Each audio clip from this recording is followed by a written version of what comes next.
একদম মানে বিনা শাসনে আর কি। আমি ছোটোবেলা থেকেই মানে খেলাধুলা পছন্দ করতাম বেশি। আর এই নাটক, যাত্রা, সিনেমা দেখা এগুলাতে খুব আগ্রহ ছিলাম আমি। এগুলার থেকে ছোটোবেলার থেকে আমি এইগুলা নেশার মানে ছিলাম আর কি। ছোটোবেলায় এইগুলা মানে কোনো বাড়িতে যদি টিভি থাকতো ওই বাড়ির থেকে আমি মানে সরতাম না। আচ্ছা। টিভিতে ছবি হইতো, ছবি দেখতাম। আর ওই যে প্রতি শুক্রবারে ছবি হইতো যে এগুলা দেখতাম। আর গ্রামের মধ্যে রাত্রের বেলায় ওই বিসিআরসের যেগুলা বলে আর কি, ওই বিসিআরসের 3 টাকার টিকিট কেটে না প্রায় আর কি প্রতি বৃহস্পতিবারে শুক্রবারে এরকম আইনা দেখতো। ওই রাত্রে 3 টাকার টিকিটে 3টা ছবি দেখাইতো, এগুলা দেখতাম। আর যদি কোথাও গ্রামে মাইক মারতো মানে যাত্রা অথবা নাটক মানে এগুলো হইতো, ওই জায়গার নামটা আমি শুনে রাখতাম। আচ্ছা। শুনে রাখলে পরে আর আমরা আমার মানে কয়েকটা সমবয়সী ছিল 4-5 জন, এই 4-5 জনে করতাম কি গ্রুপিং করতাম, গ্রুপিং করে ওদের সাথে 4-5 জনে গেতাম ওইখানে হাইটে গেতাম গা। আচ্ছা। তো এভাবেই আমার দিনগুলা মানে ছোটোবেলার দিনগুলা কাটছে। আর যখন একটু বুঝতে শিখলাম মানে তখন আমার বাড়িতে আমার বড় ভাই, আমরা 4 ভাই বোন, আমি সবার ছোট ফ্যামিলির। জি। ফ্যামিলির সবার ছোট আমি। আর আমার বড় ভাই বোন 2টা যে বিয়ে হয়েছে আমার বুঝমান হওয়ার আগে আমি দেখি নাই যে আমার বড় বোন 2টা যে বিয়ে হয়েছে। এটা আমি মানে এখন আমার স্মৃতিশক্তিতে মনে আসে না। আচ্ছা। যে আমার বড় বোনের বিয়ে খাইছি কি মানে এরকম বড় বোনের। তারপর আমি লেখাপড়া করতে পারিনি তেমন, কারণ লেখাপড়া করতে পারিনি কেন সেটা হচ্ছে আমার বড় ভাইয়ের জন্য।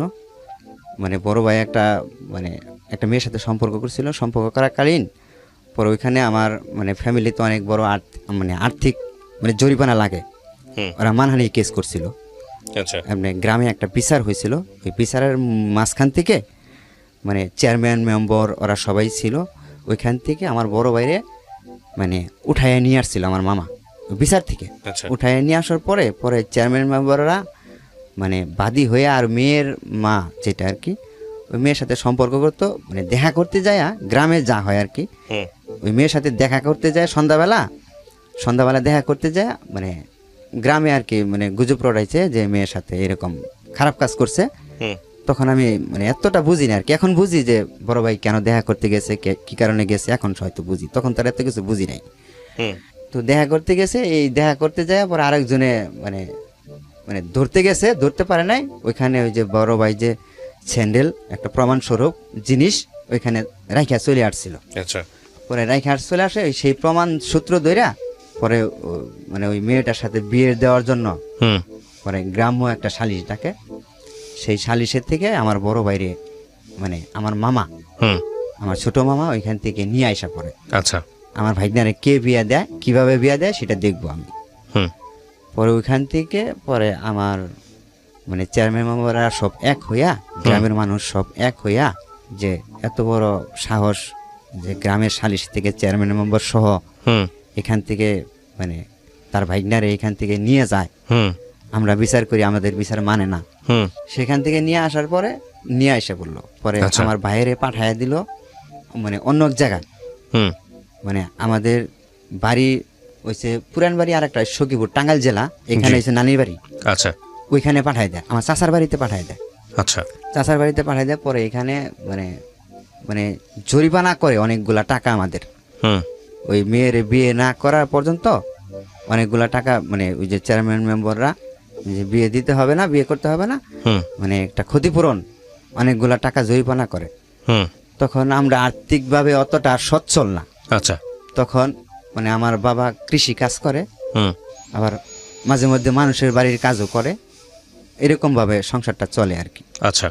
পরে মানে আমাদের কিছু জমি ছিল, ওই জমিগুলা বিক্রি করে তখন ওই বড় ভাইয়ের জরিমানা দেয় আর কি।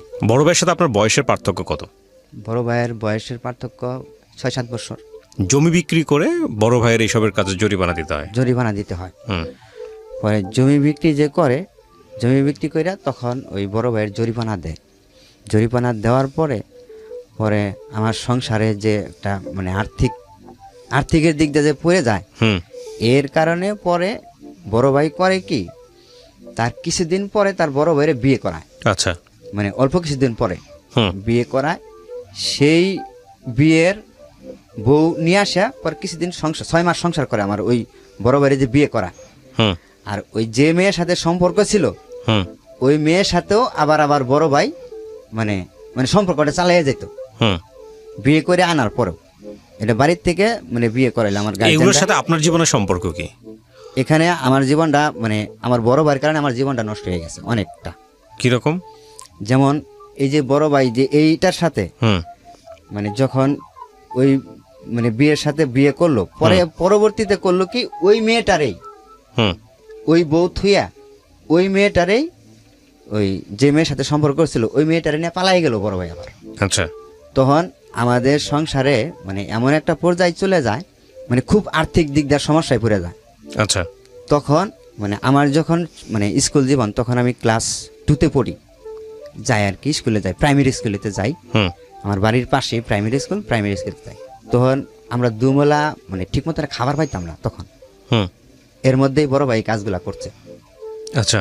ঠিক মতো ভাত যে খাবো আমি মানে আমরা সবাই মিলে যে খাবো 3 বেলা এই খাবারটা আমরা তখন পাইতাম না।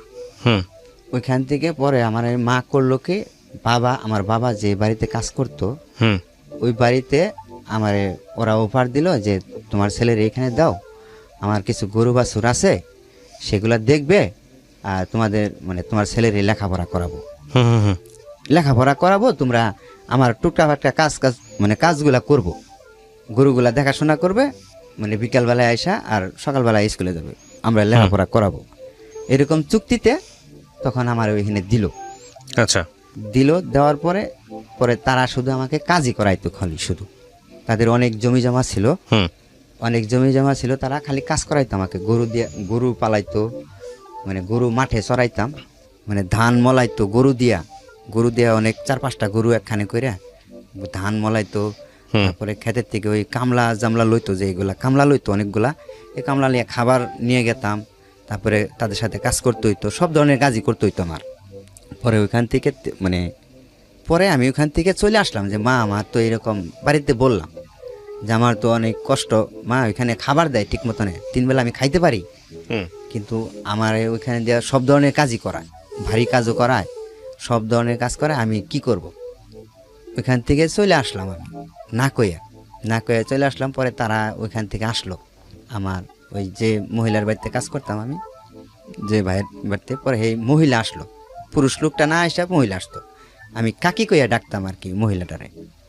পরে কাকি আইসে আমাকে অনেক রিকোয়েস্ট করলো যে চল তুই এখন তোকে টাকা দেব, মাসে কিছু করে টাকা দেব, তুই এখন চলে আসলি, মানে এভরিথিং ওইখানে যা আছে সব ধরনের কাজই করতাম আমি। ওইখানে হাড়ি পাতা মানে হাড়ি পাতিলগুলো আছে না, সকালবেলা এইগুলা দিয়ে আমার মাজাইতো, মানে সকালবেলা হাড়ি পাতিলগুলো এইগুলো আমাকে মাজাইতো, এরা হাড়ি পাতিলও মাজাতো। হ্যাঁ, সকালবেলা এগুলাও করাইতো আমার, পুকুর পাড়ে ঘাটে নিয়ে দিত, নিয়ে পরে বলতো, আদর করতো, আবার আমাকে আদর করেই বলতো যে আইনাল তুই এগুলা আস্তে আস্তে মাছ হইতো, আমি বাড়িতে অন্য কাজগুলা করতেছি, তুই আস্তে আস্তে মাছ হই।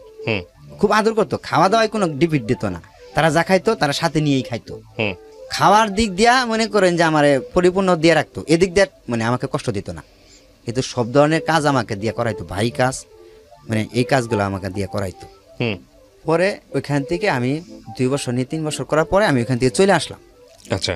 চলে আসার পরে এইখান থেকে এই যে ঢাকায় আসলাম আমি, মানে গার্মেন্টস জগৎটার মধ্যে আসলাম আমি। ওইখান থেকে চলে আসা পরে মারে বললাম যে মা আমাকে কিছু টাকা দাও, আমার বাড়ির পাশে একজনে কাজ করে সাভারে, ওর জানতাম খালি সাভার কাজ করে, আমি এইটুকুই জানতাম, সাভার মানে যে জায়গাটায় থাকতো এই জায়গাটার নাম জানতাম আমি। আচ্ছা। ওর কাছে শুনছিলাম আমি। আচ্ছা। পরে ওইখান থেকে মানে বাড়ির থেকে আমি 2,500 টাকা নিয়ে 2,500 টাকা নিলাম, এটা 2001 সালে কি 3 সালে তখন আসলাম আমি। 2,500 টাকা নিয়ে তখন আমাকে দিল মা, মানে ওইখানে 3 মাস কাজ শিখতে হইব, 3 মাসের মানে কাজ শিখে আমাকে ও বলছে যে 3 মাস মিনিমাম কাজ শিখতে হইব তোমার, 3 মাস মানে নিজের খাইতে হইব, নিজের খাইয়া তোমার কাজ করতে হইব, 3 মাসের মধ্যে কোনো বেতন তুমি পাবা না। আমাকে এরকম একটা দিছিল দেখে আমি এই কারণেই পরে ওই মা টাকাটা কিভাবে দিছিল, আরেকজনের কাছ থেকে দেনা করে আইনা দিছিল, ধার করে আইনা দিছিল মা আমাকে। তো ওই টাকাটা নিয়ে আমি মানে সাভারের উদ্দেশ্যে রওনা দিই। সাভার Okay. আমি গেলাম। ওকে। সাভার যাইয়া হেরা শুধু খালি ওই জায়গার নামটুকু জানতাম যে ওরা ব্যাংটেক থাকে, মানে ওরা বাসা কোথায় এগুলো আমি কিছু চিনতাম না। হুম তখন এই আবদুল্লাপুর আইসা এই দিক দিয়া কোন দিক দিয়ে যাওয়া লাগে মানুষের কাছে জিজ্ঞেস করতাম যে সাভার যাবো তো কোন দিক দিয়া, জিজ্ঞেস করে পরে আস্তে আস্তে গেতাম। হুম পরে সাভার স্ট্যান্ডে যখন নামছি নাইমা তখন বেলা আসছে রক্তের টাইম, নামার পরে পরে ওইখান থেকে আমি দোকানে বসে একটা রুটি আর একটা কলা খাইছি। হুম পরে ওই মুরব্বী বেটা আমার দিকে বলে তুমি বাড়ি কোথায় বাঁচতা? ওরা আমি বললাম যে আমার বাড়ি তো এই ময়মনসিংহ জেলা ভালুকা থানা। কয় তুমি কোথায় আসছো এখানে? হুম আমার জিজ্ঞেস করতেছে। পরে আমি বলছি যে আমি যে ওইখানে যে ব্যাংটেক জায়গা কোনটা, ব্যাংটেক জায়গার নামটা কোনটা, আমি ব্যাংটেকে আসছি। কয় ব্যাংটেক তো এই অনেক দূর, ওইখান থেকে রিক্সা নিয়ে আরও তোমার 10 টাকা ভাড়া লাগবো, হুম বাস ভাড়া লাগবো সাভার স্ট্যান্ড থেকে। ওকে। পরে আমি কইলাম যে আমি ওইখানে যাব। পরে চাচারে বললাম যে চাচা আমি কোন দিকে বাসে উঠবো? কয় চাচা পরে দেখাই দিল, কয় ওই সামনে আগায় দেখো ডাকতেছে হুম ব্যাংটেক এদিকে দিয়ে ডাকতেছে, তুমি ওইখান থেকে গাড়িতে উঠে যাও। হুম পরে আমার ওই ব্যাংটেক ওইটা যে একটা জায়গার নাম এটা আমি জানতাম না। আচ্ছা। ব্যাংটেক ওইটা একটা জায়গার নাম। পরে আমি ওইখানে যাই আমার ব্যাংটেকের একটা গেটের সামনে নামায়া দিল যে এটাই ব্যাংটেক। আমি ওই গাড়ির হেল্পারে বারবার বলতাম যে ভাই আমি চিনি না, আমার একটু ওই জায়গা মতনে নামাই দিয়ে দেন। হুম পরে আমার গেটের সামনে নামাই দিল, গেটের সামনে নামাই দিছে। পরে আমি তো হতভঙ্গ, এটা তো আসলে ওই জায়গার নাম। আর আশেপাশে সবাই জিজ্ঞেস করার পরে আমি কইলাম যে তো এখানে সোয়েটার ফ্যাক্টরি কোনটা? কয় এক লোকে আমার বললো কয় সোয়েটার ফ্যাক্টরি আছে ওই কর্নারে, নদীর ধারে একটা ফ্যাক্টরি আছে। এটা কোন জেলা, মানে কোথায় আসতেছেন? ঢাকাতে? হ্যাঁ এটা ঢাকাতে। হুম তারপর? ওই যে সাভার এলাকায় ব্যাংটেকে। সাভারে? হ্যাঁ সাভার। হুম আসতেছেন মূলত কাজ খোঁজার জন্য? কাজ খোঁজার জন্য। রাইট। তারপর? মানে ওইখানে পরে আমি ফ্যাক্টরিতে আবার ওই যে আমার বাড়ির পাশে একটা লোক থাকে, হুম আমার বাড়ির পাশে ওই ফ্যাক্টরির পিএম, ওইটা আমাদের গ্রামেরই। হুম ওই ফ্যাক্টরির যে পিএম বড় পোস্টের একটা লোক, ওইটা আমাদের গ্রামেরই, হুম ওইখানে চাকরি করে ওই ফ্যাক্টরিতে। হুম তো ওইখানে গেলাম আমি, যাওয়ার পরে ওইখানে মানে যাই ওই ফ্যাক্টরিতে যাই দেখি ছুটি হয়ে গেছে। তারপর? পরে ওইখানে ফ্যাক্টরি ছুটি হয়ে গেছে, পরে ফ্যাক্টরিতে পাইলাম না। পরে ওইখানে ঘুরে পরে আমি একটু সামনে আগাইছি, আমি নিয়ত করছি যে রাত হয়ে গেছে অনেক, রাত্রে 10টা বাজে।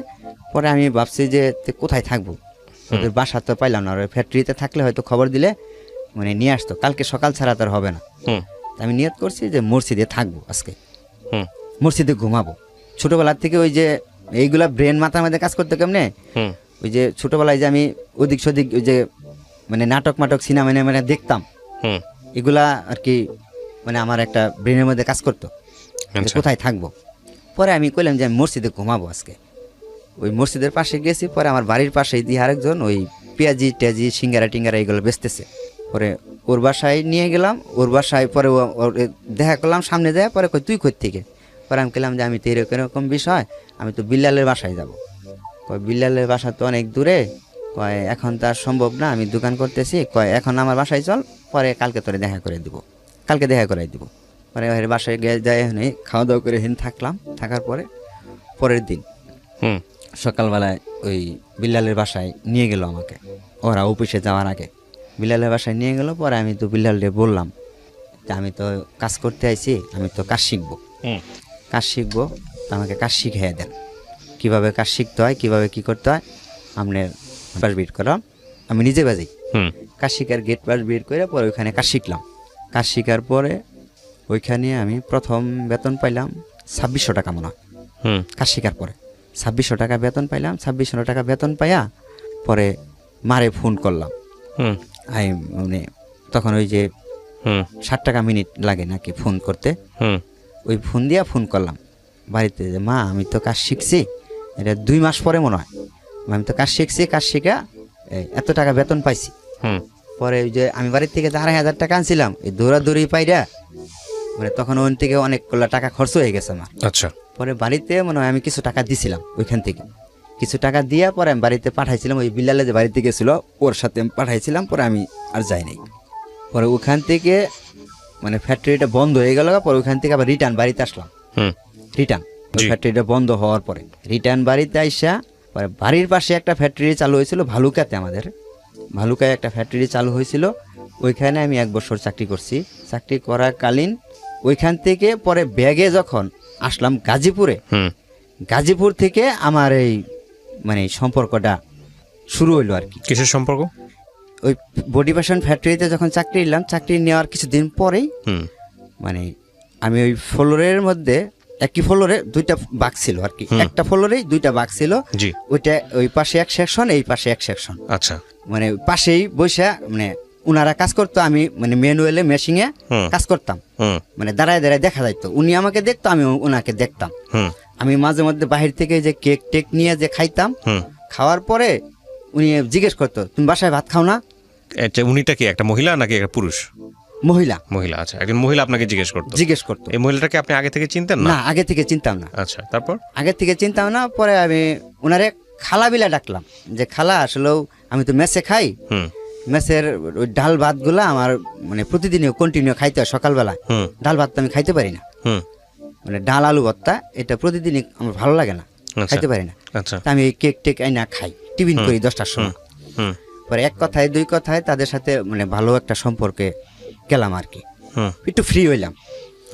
ফ্রি হওয়ার পরে ওই মানে খালাকে ডাকতাম, যে ওই খালা একদিন আমাকে অফার করলো যে তুমি তো মেসের খাবার খাইতে পারো না, তা আমি তো এখানে ফ্যামিলি নিয়ে থাকি, আমার 2 মেয়ে 1 ছেলে নিয়ে থাকি এখানে, তোমার খালু আছে এখানে, তো তুমি কিছু যদি মনে না করো তাহলে আমার এখানে খাইতে পারো, তুমি মাসে কিছু টাকা দিও। ওকে। পরে আমি ওইখানে পরে কইলাম যে ঠিক আছে খালাতে, আমার তো আগে ওই মেসের ওইখানে করতে হইব, মেসেরে না করে দিয়া পরে আপনার ওইখানে বলতে হইব। ওইভাবেই ওই খালার সাথে ওইখানে চুক্তি কইরা ওই খালার ওইখানে খাওয়া শুরু করলাম, মাসে কিছু মানে টাকা দিয়া থাকি আরেক জায়গায়, খাই ওইখানে 3 বেলা ওইখানে এসে খাই। 3 মেয়ে 1 ছেলে নিয়ে থাকে। পরে যে খালার যে মেয়েগুলা 3 মেয়ে যে আমাকে ভাই বিলে ডাকতো আর কি, ওইখানে আমি 3 বেলা যায় টাইম টু টাইম খাইতাম, খালি সকালে মানে অফিসে যাওয়ার আগে 8টার আগে ওইখানে খাইতাম, আর দুপুরে লাঞ্চ টাইমে এসে 1 ঘন্টা লাঞ্চ টাইম ওইখানে খাওয়া দাওয়া করতাম। আর বিকালে 9টা 10টা ছুটি হইতো, 9টার সময় ছুটি হইতো, 10টায় ছুটি হইতো, এই সময় এসে খাওয়া দাওয়া করে আমি আলাদা জায়গায় থাকতাম, ওইখানে যেয়ে থাকতাম, মানে ওইখানে খালি 3 বেলা খাইতাম খালার ওইখানে। আচ্ছা। পরে ওইখানে প্রায় 1 বছর খালার ওইখানে খাওয়া দাওয়া করলাম।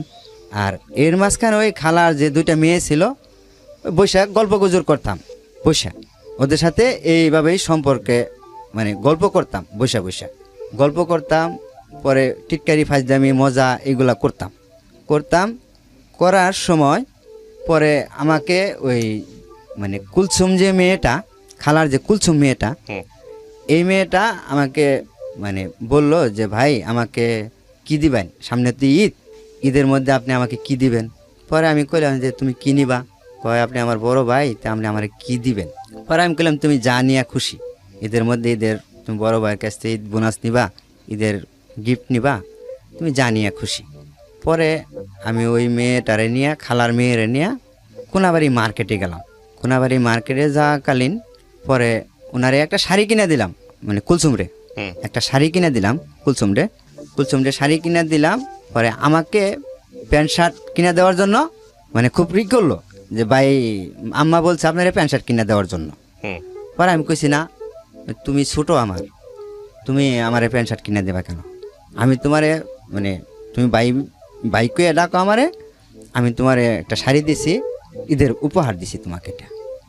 পরে আমি এখান থেকে ব্যাগে চলে আসলাম ওরে নিয়ে মার্কেট থেকে বাসায় আসলাম। বাসায় আসার পরে ওইখানে আমি খাওয়া দাওয়া করে গল্প করছি রাত্রের 11টা পর্যন্ত। রাত্রের 11টা পর্যন্ত গল্প করে পরে তাদের সাথে মানে এমন একটা ক্লোজ হইলো, আমার খুব ক্লোজ হইলো ওই খালার সাথে, খালার মানে সন্তানদের সাথে মানে খুব ক্লোজ হয়ে গেল। ক্লোজ যাওয়ার পরে এই ঈদের মধ্যে, যেই ঈদ আসতেছে, ঈদের মধ্যে খালা আমাকে অফার করলো যে এই ঈদের ছুটিতে চলো আমাদের বাড়িতে বেড়াইতে যাই। ছুটি পাইছি 6 দিনের, চলো আমাদের বাড়িতে বেড়াইতে যাই। এর মাঝখানে যে ওই খালার মেয়ের সাথে মানে কোনো যে প্রেমের যে একটা গল্প টল্প এইগুলা কখনো আমার সাথে হয় নাই। মানে জাস্ট খালি আন্তরিকতা, যেরকম ভালো মন্দ জিজ্ঞেস করা, মজা টজা করা, এইগুলাই করতাম আর কি। এরকম মানে ভাবে আমি ভাই বোন হিসাবেই থাকতাম আর কি। পরে খালা আমাকে অফার করলো যে চলো আমাদের বাড়িতে যাই ঈদের মধ্যে বেড়াইতে। পরে আমি কইলাম যে আমার তো বাবা মা আছে, আমার বাবা মা কী কয় আমি শুনে নই।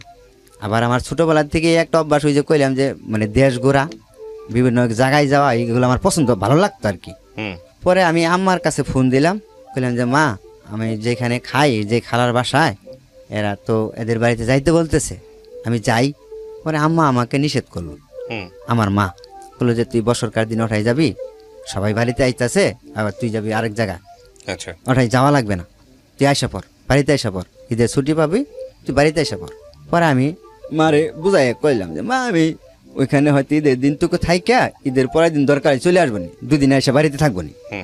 পরে আমি জামালপুর গেলাম, ঈদের ছুটি পাইলাম, যে ঈদের ছুটি পাওয়ার যেদিন পাইলাম, রাত্রে ছুটি পাইলাম সন্ধ্যার দিক দেয়, ওদিন নাইটেই ওদের সাথে মানে আমি মানে জামালপুর গেলাম ওদের সাথে, ওরা সবাই ফ্যামিলির সবাই মিলে একসাথে নাইটের গাড়িতে গেলাম।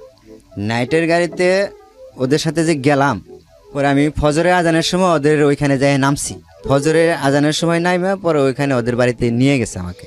পরে বাড়িতে যাওয়ার পরে আমি ওইখানে যাই ঘুমাইছি, ঘুমাইতে করছি 12টা বাজে। 12টা বাজে ঘুমাইতে উঠা গোসল টোসল দিয়ে খাওয়া দাওয়া করছি। খাওয়া দাওয়া করার পরে মানে খাওয়া দাওয়া করার পরে আমি দুপুরে আবার শুয়ে একটু ঘুমাইছিলাম মনে হয়। পরে 4টার সময় আমি উঠে একদম মানে বসে রয়েছি। পরে 4-5টা মহিলা এসে আমাকে মানে উদ্দেশ্য করে বলতেছে যে জামাই কোনটা, জামাই কোনটা, আচ্ছা এটা বলতেছে। তখন আপনি বিয়ে করেন নাই? না, তখন আমি কোনো বিয়ে করি নাই, এদের সাথে কোনো বিয়ের আলোচনা নাই।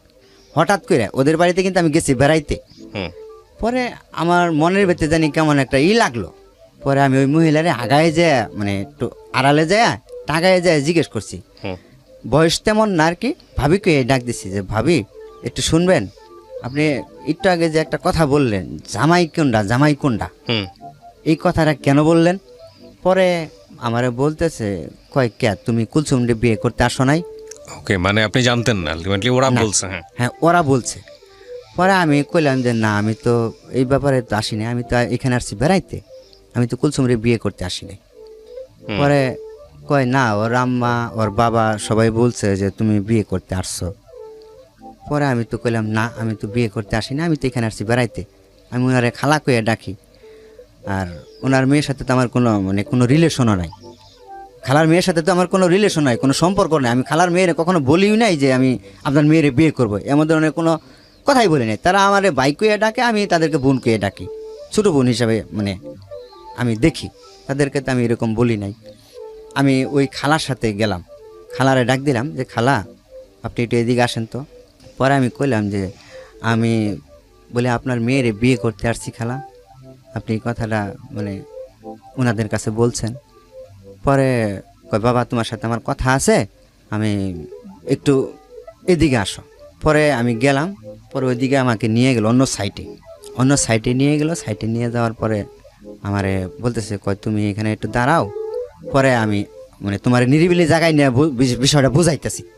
পরে আমি তখন আবার মানে এই ঈদের আগদে আমি একটা মোবাইল সেট কিনছি, 1600 মডেলের একটা সেট। সেই মোবাইল ফোনটা আমার কাছ থেকে নিয়ে নিছে। তখন আমার হাতে ফোন, এটা 2007 সালে, তখন আমার হাতে মোবাইল আছে। তখন ওই মোবাইলটা আমার হাত থেকে নিয়ে নিছে। মোবাইলটা নিয়ে ফোন করার কথা বইলা মোবাইলটা নিয়ে নিছে। পরে ওই খালা আমাকে মানে এমন একটা জায়গায় নিল, মানে যেখানে মানে গ্রামে একটা চর জায়গা বলে, আলাদা ফাঁকা জায়গা, সেখানে আমারে নিল। নেওয়ার পরে আমারে বলতেছে কয় বাবা তুমি যদি আমার মেয়েরে বিয়ে না করো, কয় তাহলে আমার এলাকায় থাকুন যাব না, আমার এলাকায় মুখ দেখান যাব না। আমি তো ভাবছি যে তুমি মানে কুলসুমের সাথে সম্পর্ক করো, তুমি কুলসুমরে পছন্দ করো, তুমি এই কুলসুমরে বিয়ে করবা। আমি কইলাম আপনার এরকম মনে হইলো কেন? আমি কি আপনার মেয়েরে কোথাও বেড়াইতে নিয়ে গেছি কোনো দিন কইতে পারবেন? আমি তো আপনার মেয়েরে কোথাও কোনো দিন বেড়াইতেও নিয়ে যাই নাই, যে কোনো জায়গায় ঘুরতে গেছি, কোনো জায়গায় বেড়াইতে গেছি, তাও তো না, এমন তো না। জাস্ট আপনার রুমে আমি খাওয়া দাওয়া করতাম, আপনাদের সামনেই খোলামেলাভাবে যেটুকু কথা বলতাম এইটুকুই।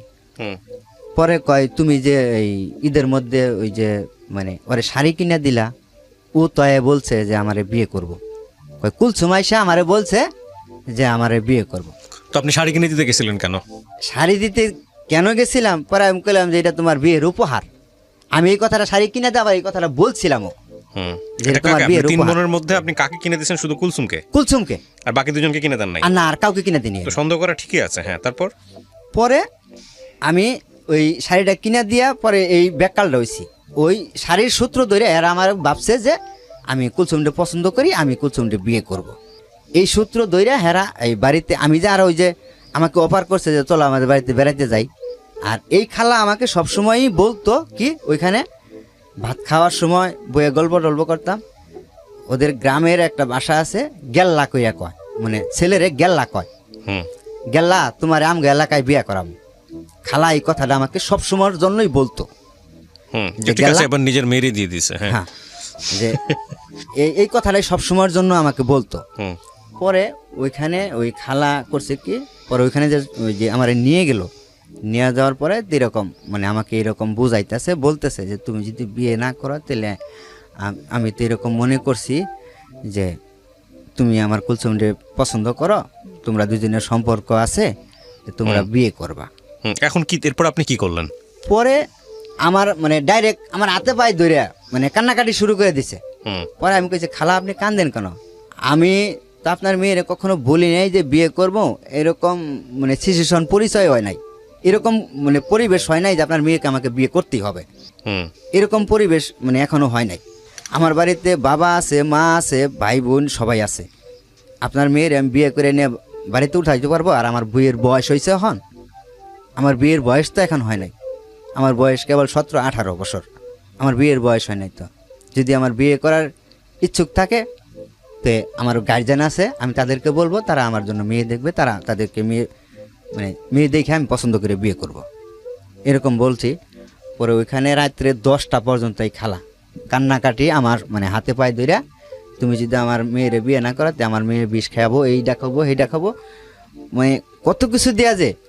তখন আমার মাথার মধ্যে উল্টা একটা কাজ করলো কি, আমি এখান থেকে বিয়ে হয়তো আমার দিল, আমি যদি বাড়িতে না নিয়ে যাই, এদের সাথে প্রকাশ না করলাম, এটা আমি মনে মনে মানে একটা বুদ্ধি করলাম যে রাত যত গভীর হইতেছে, এরা যদি আমি মানে মানে আমার মাথায় ভয় ঢুকে গেল কেন, যে আমার মানে এখানে আমি পরিচিত নাই, কেউ নাই পরিচিত, শুধু তাদের বাড়িতে আমি ঢাকার থেকে পরিচয় হিসাবে এখানে আসছি। আমি যদি আমার রাত্রে মারধর করে, এরকম মনের ভিতরে ভয় নিয়ে পরে আমি তাদের কথায় কইলাম যে ঠিক আছে, আপনারা ধরেন বিয়ে দেওয়ার জন্য পাগল হয়ে গেছেন, আপনার মেয়ে যখন বিয়ে দেওয়ার পাগল হয়ে গেছে, যে আপনার বিয়ে দেন। পরে এই কথা বললে আমাকে বাড়িতে নিয়ে আসলো, বাড়িতে নিয়ে এসে দেখি মানে তারা সব কিছু অ্যারেঞ্জ করে নিছে, বাড়িতে কাজী মানুষজন সব কিছুই। পরে আমি একটা সেন্টু গেঞ্জি গাইদা ভাই ওইখানে বাড়িতে যাইয়া, ওই খালার সাথে যাইয়া উঠানের মধ্যে পাটি পুটি বিছাইয়া ওই মেয়েরাও সাজাই সুজাই রাখছে তারা। এই খালা এই ফাঁকে আমাকে নিয়ে যে কথা বলছে রাত্রে 10টা-11টা পর্যন্ত এই চটানের মধ্যে কান্নাকাটি কইরা, এরা এর মধ্যে এই মেয়েটা সাজায় রাখছে কুলসুমটাও সাজায় রাখা। পরে আমার রাত্রে 12টার সময় মানে বিয়ের পিড়িতে একটা সেন্টু গেঞ্জি গায়ে দিয়া, মানে নতুন একটা সেন্টু গেঞ্জি গায়ে আর লুঙ্গি পরনে, মানে গরমের দিন তো সেন্টু গেঞ্জি গায়ে ছিল আমার। পরে আমি ওইখানে এসে বসলাম, বসার পরে ওইখানে ওদের একটা স্বাস্থ্য ভাই ছিল, ওই কুলসুমের স্বাস্থ্য ভাই ছিল, সে আমার নাম ধরে বললো জাইনাল তুমি এই পশ্চিম দিকে ঘুরে এইখানে সামনে বসো। তা আমি ওখানে কোনো কথা বলতেছি না, ওরা যা বলতেছে যা করতেছে মানে ওদের কথা মতো চলতেছি। পরে যখন মানে কাজী সাহেব আমাকে জিজ্ঞেস করলো যে তোমার এই ভয়ভীতি দেখায় কি বিয়ে করতেছে, বিয়ে দিতেছে এরা? তখনও কি আপনি সেন্টু গেঞ্জি পরা? হ্যাঁ, তখন আমি সেন্টু গেঞ্জি পরা। ওকে।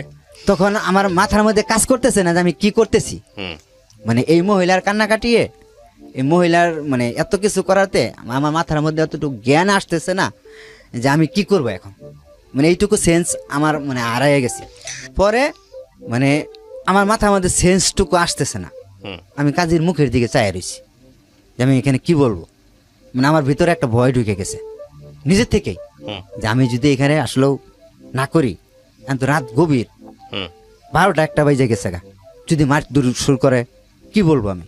পরে আমি কাজের বলছি যে না আমি ইচ্ছা করে বিয়ে করতেছি, এই কথাটা বলছি।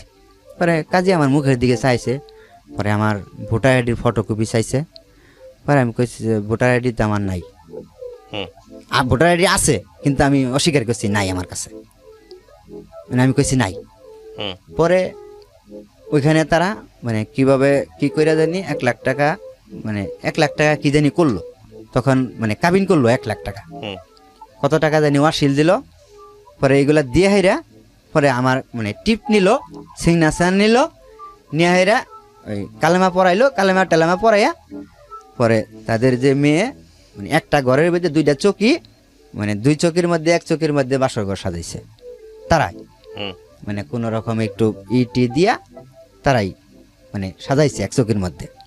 পরে ওইখানে নিয়ে দিল, মেয়ে ছেলে একসাথে বিয়ে পড়ায়া তারা ওই একটা ঘরের ভিতরে, মানে ওই বাড়িতে কোনো পুরুষ লোক বলতে খালি ওই যে ওর চাস্তো ভাই যেটা এটা ছিল, আর কোনো মানে ওর চাচারা এরা কেউ মানে আসতেছে না। এই মহিলারা এসে আমাকে মানে সান্ত্বনা মান্তনা যেটুকু দেওয়ার দিচ্ছে আর কি, যে আসলে তুমি তো এখন বিয়ে করে ফেলাইছ, এখন কান্নাকাটি করে কি করবা। আমি ওইখানে পরের দিন মানে ওইভাবেই ঘুমাইলাম, ওইখানে কান্নাকাটি করে আমি ঘুমাই গেলাম। পরের দিন সকালবেলায় আমি উঠলাম ঘুমের থেকে, উইটা পরে আমি একটা কথা চিন্তা করলাম যে আমি যে বিয়ে আমাকে দিছে, যে আমি কথা যদি বাড়িতে জানাই তো আমার বাড়িতে মা খুব খারাপ অবস্থা হবো। পরে আমার বিয়ের বিষয়টা আমি বাড়িতে গোপন রাখলাম, আমার বিয়ের বিষয়টা যে আমি এরা যে আমাকে জোর করে বিয়ে দিছে এরকম করে, এই বিষয়টা আমি বাড়িতে গোপন রাখলাম। গোপন রাখাকালীন পরে আমারে মানে কুলসুমরে যে বিয়ে করলাম, বিয়ে দিল, এই বিয়ে বউ লইয়া আমি ওইখানে, আমি যে জায়গায় চাকরি করতাম আগে গাজীপুরে যে চাকরি করতাম ওইখানে আর ওরে নিয়ে আমি ওই বললাম যে আমি ওইখানে আর যাবো না, আমি অন্য জায়গায় যাবো, ওরে নিয়ে আমি ওইখানে যাব না। ওইখানে গেলে আমার এলাকার লোকজন থাকে, ওইখানে জানাজানি হইব জাইনাল বিয়ে করে লই আইছে। পরে আমি ওইখানে মানে আমার শাশুড়িরে বললাম, তখন তো আমার শাশুড়ি, তখন আমার শাশুড়িরে বললাম মানে আমি ওইখানে যাব না, আমার অন্য জায়গায় মানে যাওয়ার ব্যবস্থা করেন। ওই মেয়ের যে চাচা থাকে একটা, মানে আমার সমবয়সী, সেও বিয়ে করছে, মানে আমার থেকে বয়স বেশি কিন্তু সে বিয়ে করছে, তারও কোনো বাচ্চা কাচ্চা হয় নাই, মেয়ের চাচা মানে আমি যারা বিয়ে করছি ওর চাচা। পরে ওরা থাকে এই যে বাস্তহারা, পরে ওদের সাথে আমাকে বাস্তহারা পাঠাইলো। আর পরের দিন আমাকে একটা আংটি দিল, মানে ছোট একটা আংটি, কয় হাজার টাকা দিয়ে যেন আইনা আমাকে দিল, এই তুরি আমাকে মানে দিল ওইখানে। আর যেদিন আমরা আসলাম আবার বাস্তহারা, সেদিন আমাকে একটা তুষক আর একটা মানে কম্বল সাথে করে দিয়ে দিল। দেওয়াকালীন পরে এখানে আইসা পরে রইলাম, একটা রুম নিয়ে দিল আমাদেরকে ওই মেয়ের চাচা, ওই রুমের মধ্যে মানে ওরে নিয়ে থাকলাম। তখন মানে চাকরি নাই, আমার নতুন এক জায়গায় আছি, চাকরি নাই। তখন কিছু চাল ডাল দিয়ে দিছিল ওইখান থেকে, মানে বাজার দিয়ে দিছিল, আর কিছু টাকা দিয়ে দিছিল, ওইগুলাতে বাজার করি। আর ও রান্ধে, লাকড়ির চুলা লাকড়ি কিনে দিছি, ওই মেয়েটা রান্ধার পরে আমি ওইখানে খাওয়ার পরে এরকম 10-15 দিন গেল। 10-15 দিন যাওয়ার পরে আমার ভাবতেছি যে আমার তো চাকরি নেওয়া লাগবে, তো পয়সা খাইলে চলবো না, চাকরি নিতে হবে। পরে আমি চাকরি নেওয়ার জন্য গেলাম, আরেকটা অফিসে চাকরি নেওয়ার জন্য গেলাম ওইখানে, সেখানে চাকরি হইলো না, সেখানেও চাকরি হইলো না। বাসায় গেলাম, বাসায় যাইয়া পরে কইলাম চাকরি তো হইলো না, কি করা, কইতে আরেকখানে দেখো। পরে আমি ওইখানে আরেকটা ফ্যাক্টরিতে চাকরি হইলো, আমার আরেকটা ফ্যাক্টরিতে চাকরি হইলো, ইন্টারভিউ দিয়ে চাকরি হইলো। পরে ওইখানে চাকরি নিলাম, চাকরি নেওয়ার পরে এখানে 3 মাস ছিলাম বাস্তহারাতে। আমি চাকরি মানে নিয়ে 3 মাস ছিলাম। এই 3 মাসের মধ্যে আরেকটা মানে জানলাম কি, আমি যারে বিয়ে করছি সে তার আগে একটা বিয়ে হয়েছিল, মানে আমার আগেও আরেকটা বিয়ে হয়েছিল। এই কথাটা আমি মানে এখান থেকে জানলাম যে তুমি যারে বিয়ে করছো এর তা আগেও একটা বিয়ে হয়েছিল। এটা বললো কে আমাকে, মেয়ের যে চাচি আছে না, এই মেয়ের চাচি আমাকে বলল যে তুমি যারে বিয়ে করছো। এটা কয় মাস পরে জানলেন বিয়ের? এটা 3 মাস পরে, এটা 3 মাস পরে আমি জানলাম। জানার পরে আমি তখন থেকে একটা সিদ্ধান্ত নিয়েছিলাম যে এই মেয়ে আমার বাড়িতে যাবে না, মানে মনে মনে একটা সিদ্ধান্ত নিয়েছিলাম যে এই মেয়ে আমার বাড়িতে যাবে না। এরা আমার সাথে ফ্লট করে বিয়ে দিছে, এটা আমি ফ্লট করে এখান থেকে রেখে যাব, মানে এরকম একটা মাথার মধ্যে আমার কাজ করলো। পরে আমি ওইখান থেকে পরে ওরে বললাম যে তুমি তোমার আম্মার কাছে যাও, আমি অন্য জায়গায় চাকরি করব, তোমার আম্মার কাছে যাও, আমি অন্য জায়গায় চাকরি বাকরি নিয়ে পরে রুম টুম নিয়ে পরে তোমার ওইখান থেকে নিয়ে আসিল। আমি ওরে পাঠাইলাম ওইখানে। পরে ও তো যাবে না, আমার ছাড়া যাবে না, বুঝতে পারছেন, ও আমার ছাড়া যাবে না। আমি ওরে পাঠাইতে চাই, ও যাবে না। আমি কইলাম যে তুমি যাবা না কেন, তুমি ওইখানে যাও, তোমার আম্মা তো এখানে চাকরি করতেছে, তুমি ওইখানে কিছুদিন থাকো, আমি কিছুদিন এখানে চাকরি নিয়ে একটা বেতন পাই তোমার যাই নিয়ে আসবো অন্য জায়গায়, মানে ও আমার ছাড়া যাবে না, যাবেই না। তখন আমার ভিতরে একটা কাজ করতো কি, তখন ওই বাড়ির থেকে আমাকে ফোন দিত বারবার, ওই যে বাড়িতে যে আমি যাই নাই 5-6 মাস ধরে আমি বাড়িতে যাই না, মা আমাকে ফোন দেয়, বড় ভাই আমাকে ফোন দেয় যে কিরে তুই বাড়িতে আসস না কে, তোর কি হয়েছে। কিন্তু এদিক দিয়ে যে আমি এই জালে ফাইসা গেছি এটা হেরা কেউ জানে না। বাড়ির থেকে আমাকে ফোন দেয়, আমি বলি যে আসবো এই মাসে না সামনের মাসে বেতন পেয়ে আসবো, এরকম খালি মিথ্যা কথা কইয়া বাড়ায় রাখতেছি। পরে আমি এখান থেকে যাই হোক পরে ওইখানে গেলাম আমি, এটা 5 মাস নিয়ে 4 মাস পরে, আবার 4-5 মাস পরে আমি যে জায়গায় আগে থাকতাম, যে জায়গার থেকে ওই যে ওদের সাথে সম্পর্ক হইলো ওই জায়গায় গেলাম, গাজীপুরে চৌরাস্তা, ওইখানে কুলচন্দ্রে নিয়ে গেলাম। কুলচন্দ্রে নিয়ে যাওয়ার পরে ওর মা বললো যে তোমাদের কোথাও যাওয়ার দরকার নাই, তোমাদের তো চাকরি বাকরি নাই, তোমরা এখানেই রুম নিয়ে দেই, এখানেই খাও, চাকরি বাকরি পরেরটা পরে দেখা যাক, চাকরি এখন হইলে হোক, না হইলে আমারটা এখানে খাইবা। আমার এরকম বলতেছে, ও মানে তাতে রাজি। আমি যারে বিয়ে করছি কহ আমি আমার সাথে থাকবো, তুমিও থাকবা, কয় তোমার চাকরি করা লাগবে না, যখন চাকরি হয় তখন, এখন তো তোমার চাকরি নাই, তুমি কি খাওয়াইবা, আমাকে এইগুলা বলতেছে। পরে আমি কইলাম যে কথা তো ঠিকই, আমার অন্য জায়গায় যে নিয়ে যাব খাওয়াবো কি। পরে আমি ওইখানে রাইখা পরে আমি কইলাম যে বাড়ির থেকে আসি, তোমার এখন বাড়িতে নিয়ে যাওয়া যাইব না, আমি বাড়ির থেকে আসি, তুমি বাড়িতে গেলে এখন সমস্যা হইব, তোমার বাড়িতে পরে নিতে হইব, বাড়িতে বুঝাইয়া। আমি বিষয়টা বাড়িতে জানাই নেই, তোমার বিষয়টা আমি বাড়িতে জানাই নেই, এখন তোমাকে বাড়িতে নেওয়া যাবে না। ওইখানে থুইয়া আমি বাড়িতে গেলাম, বাড়িতে যাই ওই বিষয়টা মানে প্রকাশ করলাম না, আমি আমার কারোর সাথেই প্রকাশ করলাম না। প্রকাশ না করাতে পরে আমি আবার চলে আসলাম ওইখান থেকে। চলে আসার পরে এখানে আসলাম, এখানে আসার পরে এটা 1 কথায় 2 কথায় জানাজানি হয়ে গেল। আমার যে এলাকার মানুষ থাকে তারা জিনিসটা জানাজানি হয়ে গেল গা, তাদের কানে পর্যন্ত পৌঁছে গেল যে আমি যে বিয়ে করছি ওই খালার মেয়েরে, প্রচলিত হয়ে গেল গা। পরে খালার মেয়েরে বিয়ে করছি, 1 কান 2 কান কইতে কইতে পরে বাড়িতেও এই খবরটা চলে গেল। বাড়ির থেকে আমার ফোন দিয়েছে, মানে ভাই ফোন দিয়েছে যে কিরাইনাল তুই বলে বিয়ে করছস। পরে আমি অস্বীকার করছি যে না বিয়ে করি নাই। সবাই কইতেছে তুই বিয়ে করছ, তুই অস্বীকার করস। অস্বীকারই গেছি যে না বিয়ে করি না ভাই, এটা পরে আমি বিষয়টা বুঝাইয়া বলি না তোমার। অস্বীকার তো অস্বীকারই, পরে আমি আর মানে কিছু বলি নাই।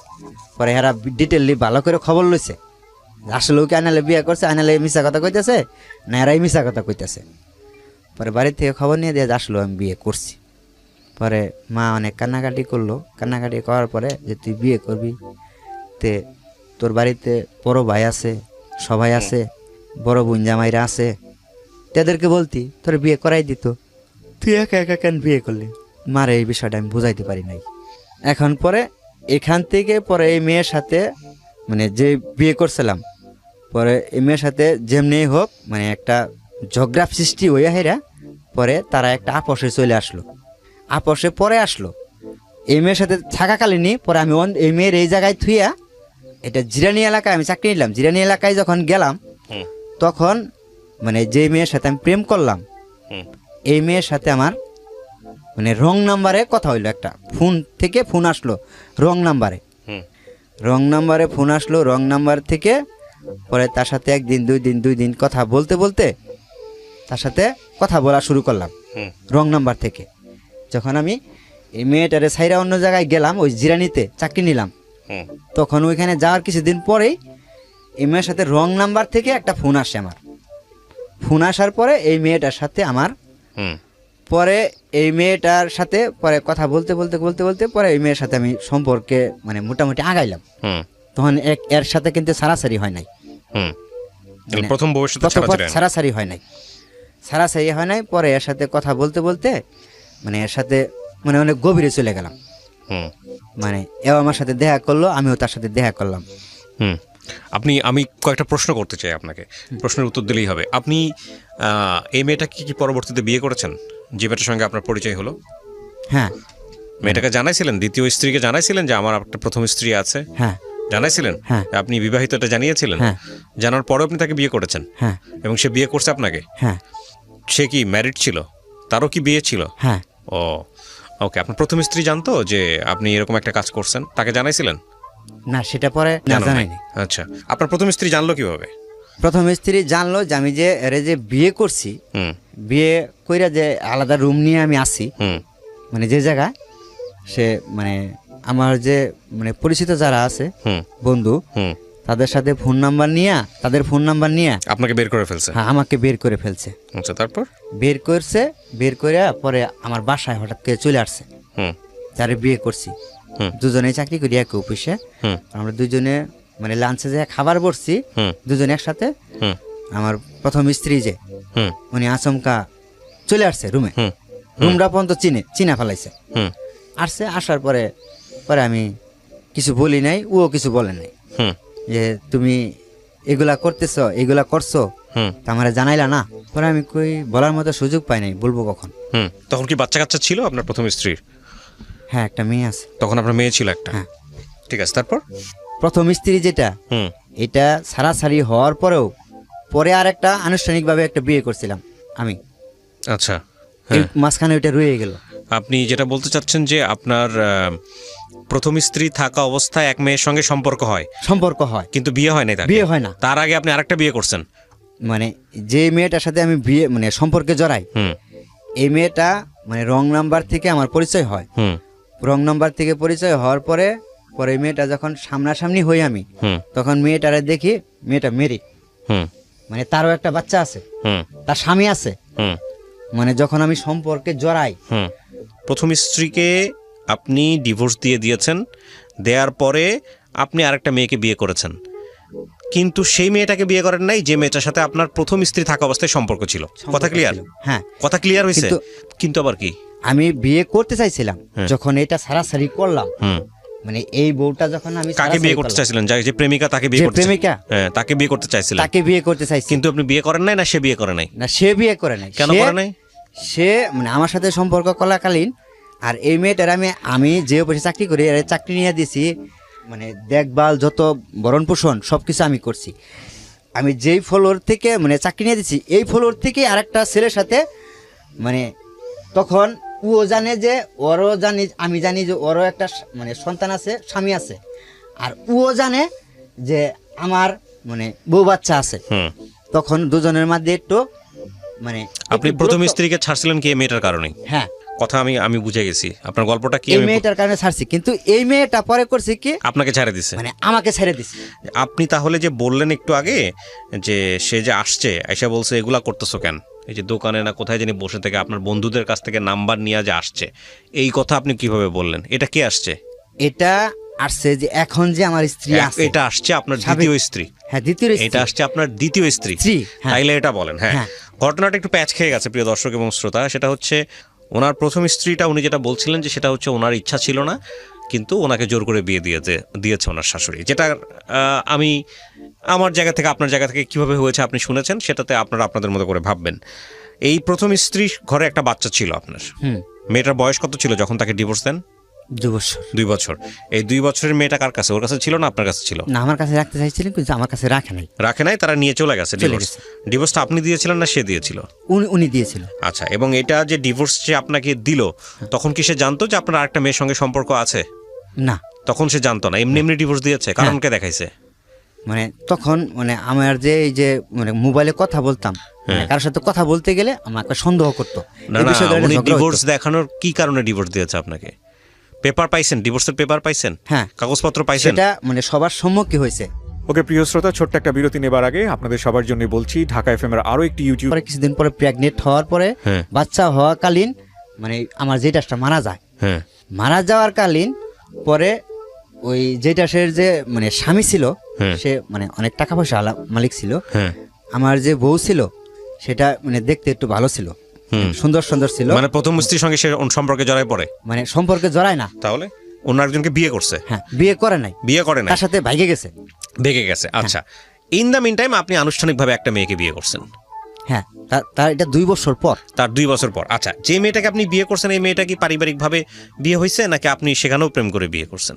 আমার দিক থেকেই বিয়ের আলোচনাটা হয়েছে। দ্বিতীয় স্ত্রী আপনাকে পছন্দ করতো আগে? পছন্দ করতো। সেটা কত দিনের পছন্দ? সেটা কয়দিনের মাস। মধ্যে বিয়ে করছেন? পরিচয়ের কয়দিনের 3 মধ্যে? মাস। 3 মাস। আচ্ছা, এবার আসেন একটু। এই মেয়েটাকে আপনার জীবন সম্পর্কে জানতো কত, যে একটা বউ ছিল, একটা হ্যাঁ। বাচ্চা ছিল, এবং এই যে একটা সম্পর্কে জড়াইছেন, এটা কি জানতো? জানতো না? হ্যাঁ জানতো। যাকে বিয়ে আমার করার একটা- কথা ছিল সে তার সম্পর্কে জানতো? মানে যে না। দ্বিতীয় স্ত্রী হওয়ার কথা ছিল তার সম্পর্কে জানতো? না না না সেটা জানতো না। না, আচ্ছা, সে এখন যার কথা সাথে হচ্ছে প্রেম করি হ্যাঁ। মানে তার সাথে জানতো জানতো না। এবার আমাকে আপনি বলেন, এই সংসারটা চলাকালীন সময়, মানে দ্বিতীয় স্ত্রীকে বিয়ে করার সংসারটা চলাকালীন সময় হুম। কখন আপনার ওই যে প্রেমিকা, যিনি যাকে আপনি পছন্দ করতেন, সে আবার কখন ব্যাক করলো? কত বছর পরে? দ্বিতীয় সংসারটা শুরু হওয়ার কতদিন পরে? মানে আমি মেয়েটারে যখন বিয়ে করছি হুম। তার 1 সপ্তাহ পরেই আমাকে ফোন দিছে। ফোন দিয়ে কি বলে? তখন আমাকে বলতেছে যে মানে অপরিচিত একটা নাম্বার দিয়ে ফোন দিছে। হুম। তখন আমার বলছে যে তুমি অমুক? আমি কই, হ্যাঁ আমি তো অমুক। পরে আমি ওর কথা শুনে বুঝে ফেলেছি তুমি কি হুম। কহ। আমি বললাম যে তুমি কই আছো? তুমি তো হঠাৎ করে এত বছর পরে, 2 বছর 2.5 বছর পরে হঠাৎ করে আমাকে মনে করলা, হুম। কি মনে করে? পরে আমি তখন শ্বশুর বাড়ি, হুম। ওই শ্বশুর বাড়িতে আমি তখন মানে ওইখানে ফিরে নিতে গেছি আমি হুম। 1 সপ্তাহ পরে। হুম। পরে আমি কইলাম যে আমি তোমার সাথে পরে কথা বলতেছি, হুম। আমার সাথে মানে এখন সময় নাই, আমি সময় করে তোমাকে ফোন দেবো। হুম। এ কার নাম্বার? পরে আমি নাম্বারটা বলো যে এটা আমার নাম্বার, তুমি যে কোনো মুহূর্তে ফোন দিতে পারো। হুম। পরে আমি ওইখান থেকে রিটার্ন আসলাম। হুম।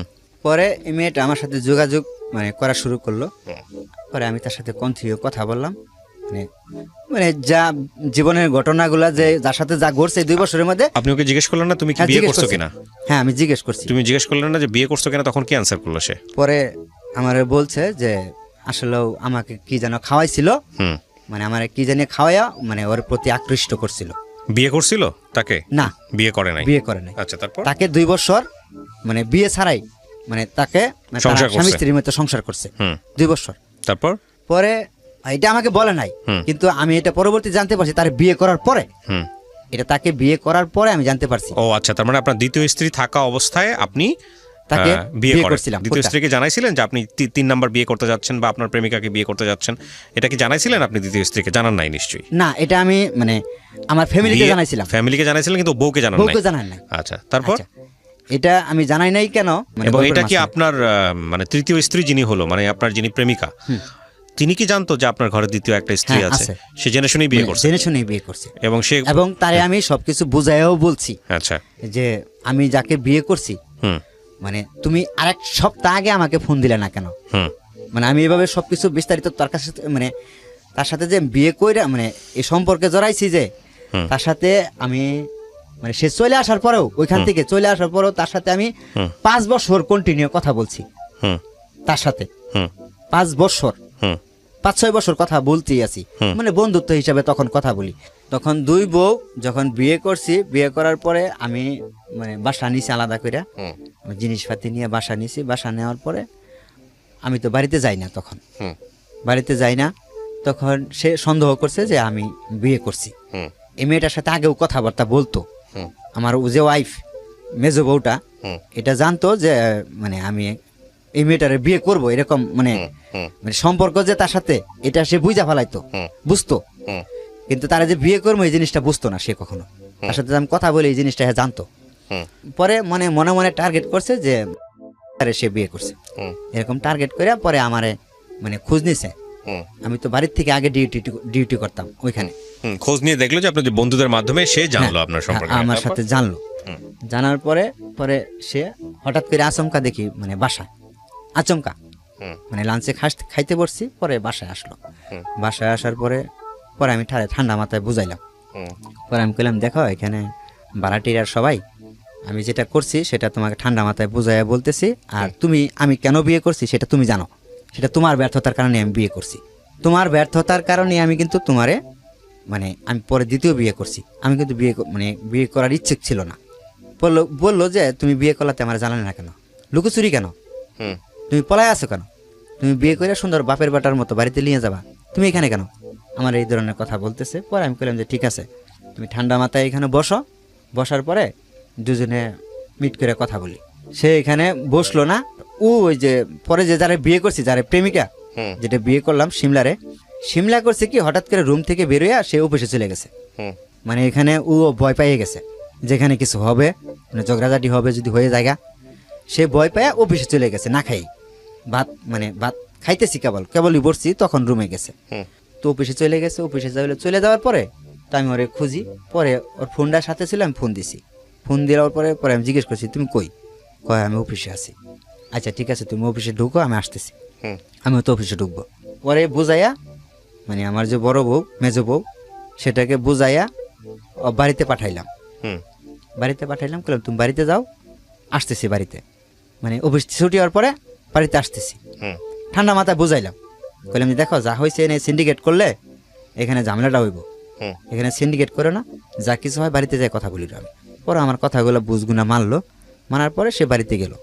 বাড়িতে যাওয়ার পরে বাড়িতে যায় কান্নাকাটি, মানে অনেক কান্নাকাটি করছে। বাড়িতে ফোন দিছে, ওদের বাড়িতে ফোন দিছে যে এর কারণে বিষয় তোমার জামাই তো বিয়ে করছে, তোমাদের জামাই আরেকটা বিয়ে করছে, সে এখানে থাকে, আমার এখানে আসে না, সে এখানে আরেকটা মেয়ে নিয়ে বিয়ে করে আলাদা রুম নিছে। মানে আরও খাট খুট এগুলা কিনছি, মানে খাট কিনছিলাম, মোটরসাইকেল বেচে ফেলাইছিলাম, মোটরসাইকেল বেচে এগুলা খাট খুট আমি কিনছি যে সে এগুলা মানে জানছে। আমি আবার সেগুলো মিথ্যা কথা বলছিলাম যে খাট আমার বন্ধু নিছে, মানে খাট আমার বন্ধুরে কিনে দিছি আমি, মানে তার টাকা দিয়ে আমি কিনে দিছি, কিন্তু আমি যে মোটরসাইকেল বেচে খাট কিনছি আমার জন্য, সেটা কেমনে জানি শুনছিল, পরে আমি সেটা অস্বীকার করছি। তো এইগুলো অনেক কিছু বলছে যে তারা সেখানে আলাদা সংসার সাজাইয়া নিছে, সব কিছু বলছে। বলার পরে সেখান থেকে আমার শ্বশুরবাড়ির থেকে আমার শ্বশুর, আমার এক ভাইরা আর সম্বন্ধী এরা আসলো। আসার পরে এখান থেকে পরে বাসায় আসলো পরের দিন, সেদিন তো না, পরের দিন বাসায় আসলো।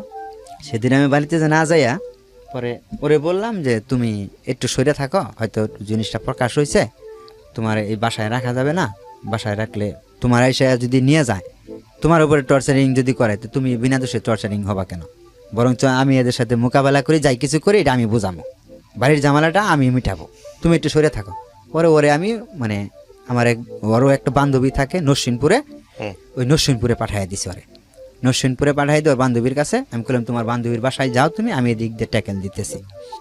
এই নরসিংপুরে মানে থুয়ে আসতে গেলাম আমি সাথে সহ, কয় আমার মানে তুমি সাথে নিয়ে থুয়ে আসো।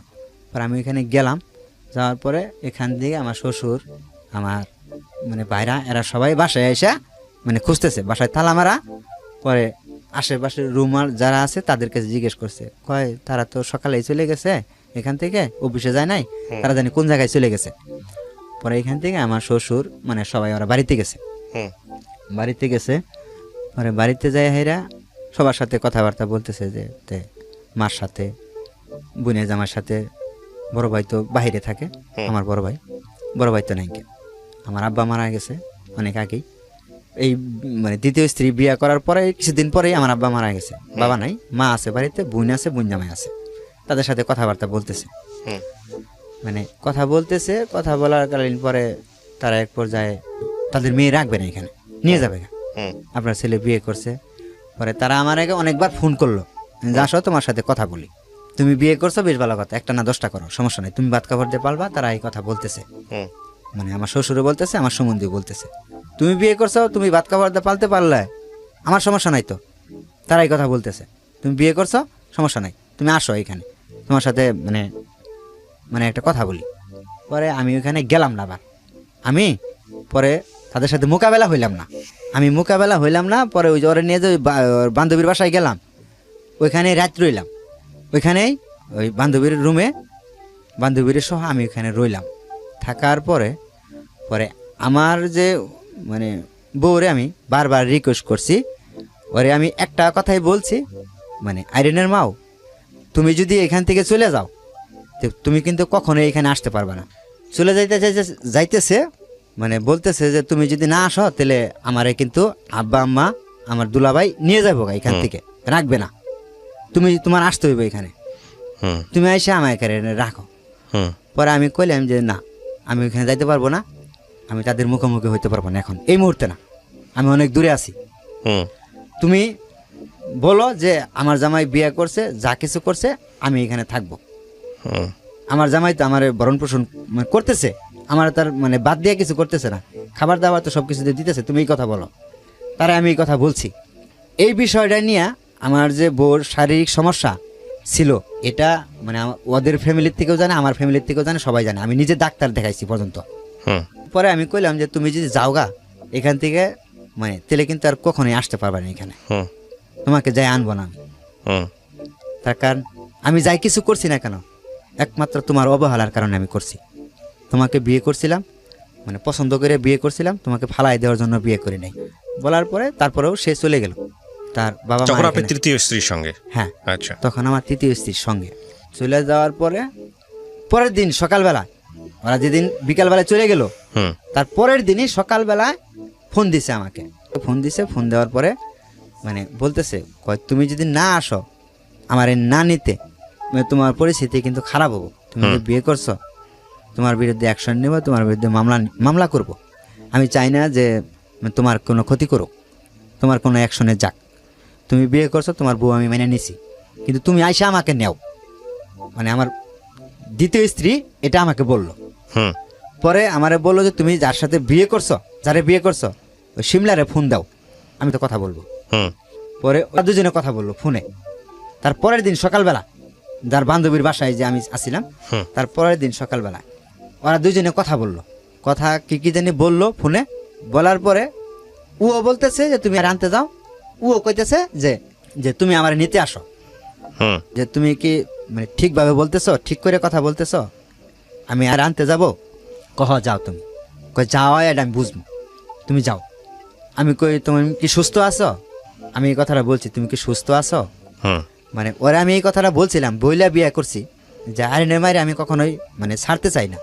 তোমারে বিয়ে করার পরে সে যদি তোমাকে মাইনে নিয়ে ভাত খাইতে পারে, তাহলে সে তারে আলাদা বাড়িঘর, মানে যে বাড়িতে আছে ওইখানে থাকবো, আর তোমার আলাদা বাড়িঘর করে দিব আমি। এই কথাটা মানে তার সাথে আমি শেয়ার করে বিয়ে করছি তারে। পরে কয় ঠিক আছে, তুমি ওরে যাই নিয়ে আসো। তোমার ওইখানে মারে কাটে কি করে না করে এটা আমি মানে যদি তোমার নিয়ে ফাঁসায় ওইখানে, আমি তোমার ওইখান থেকে ছুটে আনবো। তোমার এইরকম মানে এই এই আবার এই কথা বলতেছে। কয় তুমি বিয়ে করছো, আমি এটা মাইনে নিছি, কিন্তু তুমি এখান থেকে আমার মিথ্যা কথা বললে তুমি খালি তোমার বাড়িতে নিয়ে যাও, আমি ওরে মাইনে নিম। আমি ওরে মাইনে নিয়ে যদি খাইতে পারি তাহলে মানে আর কেউ তো সমস্যা নাই, আমার বাবা মার সমস্যার কথা থাকার কথা না। যাই হোক, কি করেছেন আপনি তারপরে? পরে ওইখান থেকে যাই হোক মানে মিথ্যা কথা বললে আমি নিয়ে আসলাম যে আমি বিয়ে করি নাই, যা যা করছি এটা আমি ভুল করছি, এটা আমি সমাধান মানে আমি এটা সমাধান করব, আমাদের কিছু করা লাগবে না। পরে ওইখান থেকে তারপরের দিন তার সাথে করে নিয়ে আসলাম, বাচ্চার মারে নিয়ে আসলাম। বাচ্চার পরে নিয়ে আসার পরে বলতেছে যে সে আবার ও ফোন দিয়া বললো যে তুমি ওদের বাড়িতে গেছে, আমার তৃতীয় স্ত্রী ওদের বাড়িতে গেছে, ওদের বাড়িতে ও বাড়িতে এসে হেরা ফোন দিছে যে তুমি আসো। আপনি এখন বর্তমানে কোন স্ত্রীর সঙ্গে আছেন? দ্বিতীয় স্ত্রী, মানে যেটা আপনার মোটামুটি দুই ফ্যামিলি থেকে জেনে শুনেই বিয়েটা হয়েছিল, তাই তো? হ্যাঁ। আচ্ছা, মানে আইরিনের মা, তাই তো? তৃতীয় স্ত্রীর ঘরে কি আপনার কোনো বাচ্চা কাচ্চা আছে? তৃতীয় স্ত্রী করে না। এবং তৃতীয় স্ত্রীর সঙ্গে আপনার ছাড়াছাড়ি হয়ে গেছে? ছাড়াছাড়ি হয়ে গেছে। ও চলে গেছে নাকি আপনি ডিভোর্স দিয়ে দিয়েছেন? ওই চলে গেছে। ওই চলে গেছে। আপনার এই ঘটনাটার পিছনে অনেক জটিলতা আছে, অনেক প্যাচ আছে। হ্যাঁ, অত প্যাচ দিয়ে এমন অবস্থা হবে যে রাতের বেলা লোকজনের ঘুমও হবে না। শুধু ঘুমটুমটা আমার তো মনে হয় মাথা খারাপ হয়ে 3 দিন ঘোরাঘুরি করবে যদি পুরো গল্পটা আমি আপনার এই প্যাচ ঘোষ জায়গা থেকে তুলে ধরতে পারতাম। আমি সে জায়গায় যেতে চাই না, কারণ এই স্টোরিটা প্যাচের হবে, এটাই স্বাভাবিক। 3টা বিয়ে কয় বছরের মধ্যে? 2 সাল থেকে শুরু করে। হ্যাঁ, তারপর লাস্ট বিয়েটা কয় সালে? লাস্ট বিয়ে হয়েছে এই 20 সালে। আচ্ছা, তার মধ্যে সময় অনেক, 18 বছর। 2002 সাল না 20 সাল? 20 সাল। 2002 থেকে 20, তার মধ্যে 3টা বিয়ে করছেন। বাচ্চা কাচ্চা কয়টা? বাচ্চা প্রথম ঘরের ঘরে একটা মেয়ে ছিল, চলে গেছে। প্রথম ঘরে একটা মেয়ে। মেয়ে তো বয়স হয়ে গেছে অনেক। মেয়েটার আমি নিয়ে আসছিলাম এখানে। আবার নিয়ে আসছেন? হ্যাঁ। মেয়েটাকে এখন আপনার জিম্মায় থাকে? মানে এখন ছিল, আবার ওই যে ঈদের পরে চলে গেছে। চলে গেছে। আপনার বাচ্চা কাচ্চা কয়জন? আপনার দায়িত্বে আছে কয়জন? আমার দায়িত্বে 2 জন আছে। 2টাই মেয়ে? না, একটা ছেলে একটা মেয়ে। এটা সবই ওই আইরিনের মার? হ্যাঁ। আচ্ছা, আপনি গল্পটা কেন বলতে আসলেন আজকের এই রেডিওতে? এই যে তৃতীয় স্ত্রী যে, হ্যাঁ, এই মেয়েটা আমার সাথে এমন কিছু করছে যে আমি গল্পের মানে এই মেয়েটা আপনার সাথে যাই করুক, এই মেয়েটাকে যে করার সুযোগ আপনি দিয়েছেন বলেই করছে। হ্যাঁ, আপনি সেটা কি আমি সুযোগ দিছি, ঠিক আছে, কিন্তু ভুলটা কি ওই মেয়ের না আপনার? হ্যাঁ, ভুলটা কার? ভুলটা আমার। আপনি সেটাই বলেন, আর মানুষের দোষ ধরেন না। হ্যাঁ, ভুলটা আমার। হ্যাঁ, কোথায় ভুল হয়েছে আপনার বলেন তো? আমার ভুল হয়েছে আমার কপালে যেটা আসিল আর কি, এটা যদি আমি মানে নিয়ে খালি থাপড় দিয়ে বলতাম যে আমার কপালে যা আছে আছে, এর বেশি মানে বেশি আশা করতে যাইয়া মানে আমার মানে কপালে দুর্গটি টাইনে নিছি আমি। মানে আপনি প্রথম বিয়েটাতেই ঠিক ছিলেন, প্রথম বিয়ের পরেও প্রথম বিয়েটা নষ্ট হয়ে গেল কি কারণে এটা আমি জানি না, যদি দোষ আপনার না হয়ে থাকে আপনি সংসার করতে চাইছিলেন, ঠিক আছে চলে গেছে। হ্যাঁ আমি সংসার করতে দ্বিতীয় বিয়েটা আপনি দেখেন, দ্বিতীয় বিয়ে পর্যন্তই আপনার ঠিক ছিল। সেটা হলো যে আপনি প্রথম স্ত্রীর সাথে আপনার ডিভোর্স হয়ে গেল, তারপরে আপনার কথা ছিল আপনি আপনার তৃতীয় স্ত্রী যে হয়েছিল, আপনার যে গার্লফ্রেন্ড বা আপনার যে প্রেমিকা, তাকে বিয়ে করবেন। হ্যাঁ। সে তো আপনাকে বিয়ে না করে অন্য একজনের সাথে চলে গিয়ে 2 বছর থাকলো। হ্যাঁ। তারপরে আপনি যখন দ্বিতীয় বিয়ে করলেন তখন সে ফিরে এসে বললো আপনাকে বিয়ে করলো দ্বিতীয় স্ত্রী থাকা অবস্থায়। হ্যাঁ, হ্যাঁ। ঠিক আছে কিনা? হ্যাঁ, হ্যাঁ। তো তখন আপনি তাকে কেন বিয়ে করবেন? যে অলরেডি চলে গেছে, যে অলরেডি বিশ্বাসঘাতকতা করছে, তাকে তো বিয়ে করার প্রশ্নই ওঠে না। প্রশ্নই আসে না। তো আমি আপনাকে ধন্যবাদ জানাই যে আপনি এত কিছুর পরও আপনার দ্বিতীয় স্ত্রী আপনার সঙ্গে এখনো আছে, আইরিনের মা এখনো আছে, আপনাকে মাফ করতে পারছে, ক্ষমা করতে পারছে। হ্যাঁ সে তো সংসার করতেছে। সংসার করতেছে। সংসার করা আর ক্ষমা করা কিন্তু এক জিনিস না। সংসার করার ক্ষমা করা কিন্তু এক জিনিস না। হ্যাঁ। সো একটু জিজ্ঞেস করে নিয়েন যে এত কিছু ভুল করছেন, এত কষ্ট দিয়েছেন, সে আসলে আপনাকে ক্ষমা করছে কিনা। তবে এটা ঠিক যে আমি জানি না মানে এই গল্প থেকে মানুষ কি শিখবে। আসলে আমাদের যে সামাজিক ব্যবস্থা, আমাদের যে সমাজের রীতিনীতি, তাতে সমাজে আপনি যে শ্রেণীরই হন না কেন, একেবারে গরিব হন আর ধনী হন, যাই হন না কেন, এই অধিক বিবাহ জিনিসটা আমাদের সমাজ পছন্দ করে না। এটা স্ত্রীরাও যেমন মেনে নিতে পারেন না, হাজব্যান্ডের জায়গা থেকেও যে অধিক বিবাহর জায়গার যে নৈতিকতার যে ব্যবহার, সেটাও সে করতে পারেন না। কারণ আপনি যদি ধর্মীয় অনুসারেও যান, তাহলে ধর্মে কিন্তু এই কথাটা বলা আছে যে তুমি যদি সামর্থ্য রাখো তাহলে তুমি অধিক বিবাহ করো। তো আপনার সামর্থ্যই নাই, আপনি নুন আনতে পান্তা ফুরায়, হ্যাঁ, আপনি ব্যালেন্স করতে পারছেন না, তাহলে আপনি অধিক বিবাহে কেন যাবেন? আর সেটাও যদি হয় এই ধরনের সম্পর্ক, তাহলে আমার তো মনে হয় এই ধরনের সম্পর্ক কোনোভাবে আমাদের ধর্মও সমর্থন করে না। আমি মূল ঘটনায় তো যাইতে পারিনি যে এত কিছু পরেও আপনি মূল ঘটনায় যেতে পারেন নাই। মানে আমার মূল ঘটনা কি? হ্যাঁ, দ্বিতীয় স্ত্রী যে মানে দ্বিতীয় স্ত্রী যে এর মানে মানে আমার কিন্তু আসলে অধিক বিয়ে করার ইচ্ছা ছিল না। হ্যাঁ, এর সাথে যে আমার মানে মানে বন্ধুত্ব সম্পর্ক হয়ে গেছিল, এটাই থাকতো। হ্যাঁ, এটা থাকাও তো অন্যায়। এটাও থাকতো আর কি। না, এটা থাকবে কেন? এটাও তো অন্যায়। আপনার তৃতীয় স্ত্রীর সাথে আপনার যে বন্ধুত্ব সম্পর্ক হয়ে গেছিল, এটাই থাকতো, আপনি এটা বলতে চাচ্ছেন? মানে তাহলে এটা কি? এটা কি পরকীয়া সম্পর্ক? এগুলো কি ঠিক আছে না? তাহলে মানে থাকবে কেন? আপনার স্ত্রী থাকা অবস্থায় কিসের বন্ধুত্ব? আমি শূন্যের উপরে বসে আছি, আমার তার সাথে এত বছর সম্পর্ক মানে চলাকালীন। আপনি বলতে চাচ্ছেন যে আপনার তৃতীয় স্ত্রী থাকা অবস্থায়, মানে আপনার দ্বিতীয় স্ত্রী থাকা অবস্থায় আপনি তৃতীয় স্ত্রীকে বিয়ে করছেন আপনার দ্বিতীয় স্ত্রীর ভুলের কারণে? হ্যাঁ। কিসের ভুল সেটা আপনি শুধু বলেন কিসের ভুল? তার শারীরিক সমস্যা ছিল। শারীরিক সমস্যা। আপনি তাকে ডিভোর্স দিয়ে দিতেন। হ্যাঁ, আমি এটা চাইনি। আপনি ডিভোর্স না দিয়ে আপনি কেন ওটা সম্পর্ক করেন? আমি সেটা চাইনি কেন, মানে আমার ওই যে দেশ গায়ে আসলে ময়মুরব্বীরা এটা হয়েছে, আমি ডিভোর্সই দিতে চাইছিলাম। হ্যাঁ, নিতেও চাইছিল। হ্যাঁ, পরে ময়মুরব্বীদের কথায় মানে বললো যে এটা আসলে মানে বাচ্চা কাচ্চা হলে ঠিক হয়ে যাব। আচ্ছা, আপনি ঠিক আছে, আপনি তৃতীয় বিয়ে, আপনি এটাও যদি কজ হয়ে থাকে, কারণ হয়ে থাকে যে ঠিক আছে আপনার দ্বিতীয় স্ত্রীর শারীরিক সমস্যা আছে এবং তার অনুমতি আছে আপনার তৃতীয় বিয়ে করার, ধরেন এই অবস্থা অনুমতি তো ছিলই না, তারপর ধরেন আমি ধরে নিচ্ছি অনুমতি, কিন্তু এই মেয়েটাকে আপনি বিয়ে কেন করলেন? যেই মেয়েটার সাথে আপনার বিয়ে হওয়ার কথা ছিল, সেই মেয়েটা আপনাকে ফেলে দিয়ে অন্য একজনের সাথে চলে গেল, ওই মেয়েটাকে আপনি কেন বিয়ে করলেন? এটাই তো আমার দোষ। এই জায়গাটাই আমি বারবার আসতে চাই। এটাই আমার দোষ কেন? এই মেয়েটার আপনি এখন আছেন না আপনার দ্বিতীয় স্ত্রীর সঙ্গে? কত বছর যাবত আছেন? মানে কত বছর বলতে আমি এই তৃতীয় স্ত্রী গেছে কবে, ডিভোর্স দিয়েছে কবে আপনাকে? এটা দিছে ফার্স্ট লকডাউন যখন পড়ে না, ফার্স্ট লকডাউন 2020-এর কথা বলতেছেন? হ্যাঁ 20-এ। 2 বছর যাবত আপনাকে আরো বিয়ে করার পরিকল্পনা আছে? না। ভবিষ্যৎ বিয়ে করার পরিকল্পনা আছে? তো নাই, এখন নাই কেন? এখন নাই কারণ এখন আমার সন্তানের মুখের দিকে চাইলে, সন্তানের মুখের দিকে আপনার আরো আগে থেকে চাওয়া উচিত ছিল না। এটা চাইছিলাম, কিন্তু আসলে কি জীবনটা তো আমার জীবনটা চলতে গেলে আমার জীবনে কি কি প্রয়োজন ভাই, মানে সেটা আসলে মানে আমি আমার স্ত্রীর থেকে আমি পাইনি কোনোদিনও। আচ্ছা শোনেন, একটা কথা বলি, কি নাম আপনার? আমার নাম মোহাম্মদ আইনাল হক। আইনাল, আর ডাকনাম রবিন ভাই, আপনার এই গল্পটা আমি গোলে মেলে যেমনি হোক আজকে এখানে উপস্থাপন করতে চাচ্ছি এবং রেডিওতে এটা প্রচার হবে, আমার এই কথাগুলো প্রচার হবে। আপনার গল্পের একটা বিশাল শিক্ষা আছে, সেটা হচ্ছে কি পৃথিবীতে কোনো মানুষই না সব দিক থেকে পরিপূর্ণ সুখী মানুষ হয় না, সুখী থাকে না, ঠিক আছে? কোনো মানুষই হয় না। কারো হয়তো অর্থ আছে, সুখ নাই, কারো হয়তো অর্থ নাই কিন্তু প্রচুর সুখ আছে, সংসারে অনেক শান্তি। হ্যাঁ, আমাদেরকে আল্লাহ পৃথিবীতে এমনভাবেই পাঠিয়েছেন, এটা কোনো না কোনোভাবে ডিস্যাটিসফ্যাকশন থাকবেই, মানুষের মধ্যে অসন্তুষ্টি থাকবেই। আপনি যদি মনে করেন যে একের পর একটা ভালো মেয়ে খুঁজবো বলে বিয়ে করে যাব, তাহলে আপনার যে কতগুলা বিয়ে করতে হবে জীবনে। না ভাইয়া, হ্যাঁ, আমার ওরকম কিছু ছিল না। আমি সাধারণ ঘরের একটা ছেলে, আমি কিন্তু কঠোর পরিশ্রম করতে জানি। আমি জানি, আমি কঠোর পরিশ্রম করতে জানি। আমি এমন কোনো কাজ নাই যে পারি না, ধান গাড়ার থেকে শুরু করে ধান কাটার থেকে শুরু করে এভরিথিং সবকিছু করতে জানি। আমাকে কেউ বলতে পারবে না যে যে এই ছেলেটা এই কাজ থেকে ভাইগে গেছে, আমাকে কেউ বলতে পারবে না। আমার চেহারা দেখে হয়তো বুঝতে পারবেন আপনি, আমি কিন্তু কঠোর পরিশ্রম করি। আমি যে কাজ করি মানে সারাদিন একটা পুরুষ লোক মানে যেখানে যেখানে কাজ করুক, বাড়িতে যায় যে তার বউর কাছ থেকে কিছু যে মানুষে আশা করে, সেটা আমি কোনোদিনও পাইনি। আচ্ছা, এখানে একটা কথা বলি। হ্যাঁ, আপনি যেটা বলেছেন সেটা সম্পূর্ণ রকমভাবে সঠিক, আমি আপনার সাথে একমত। যে একটা ছেলে বা একটা পুরুষ তার স্ত্রীর কাছ থেকে কি এক্সপেক্ট করে, সে সারাদিন পরিশ্রম করে যাওয়ার পরে তার বউটা খুব পরিপাটি গোছানো থাকবে, তাকে দেখে সুন্দর করে মিষ্টি একটা হাসি দেবে, সে যদি একটু লেট করেও ফিরে তার প্রতি যেন ওই সিম্প্যাথিটা থাকে, এবং তার কাজে প্রশংসা করবে, তার সাথে বসে একটু গল্প করবে এবং একটু সময় দেবে এক্সট্রাভাবে। আবার হাজব্যান্ডও ঠিক ওই সময়টাতে একটু অ্যাটেনশন দেওয়া উচিত ওয়াইফের প্রতি, যে না আমি আসছি, আমার এখন কাজটা সাইড করে রেখে আমি একটু গল্প করি, খাবার টেবিলে বসে হোক 10 মিনিটের জন্য। এটা যে আমি আপনাকে বলতেছি না, আমি নিজেও কখনো অনেক সময় প্র্যাকটিস করতে পারি না, বাট আমাদের এক্সপেকটেশনের জায়গা এটা থাকে। তো এখন কথা হচ্ছে কি, বাচ্চা কাচ্চা হয়ে গেলে না এসবের হিসাব একটু অন্যরকম ভাবে করতে হয়। তা ঠিক আছে, জীবনে আরেকটা জিনিস, আমি যে এইখানে আসছি, মানে আমি যে বলছি সকালবেলায় বের হয়েছি, সকালবেলায় আমি বালুকা স্ট্যান্ডে ফলের দোকানদারি, মানে এখন দোকান করি, ফলের দোকান। সকালবেলায় আমি যে প্যান্ট শার্ট পরে পাঞ্জাবি পরে দোকানে আসছি, দোকানে এসে আমি এক দুপুর দোকান করে পরে কিন্তু গাড়ি চড়ছি। আমি সকালবেলায় খালি এটুকুই বলছি তারে, আমি আজকে ঢাকা যাব। সে আমাকে এই প্রশ্নটা করলো না যে তুমি ঢাকা কি কারণে যাবা।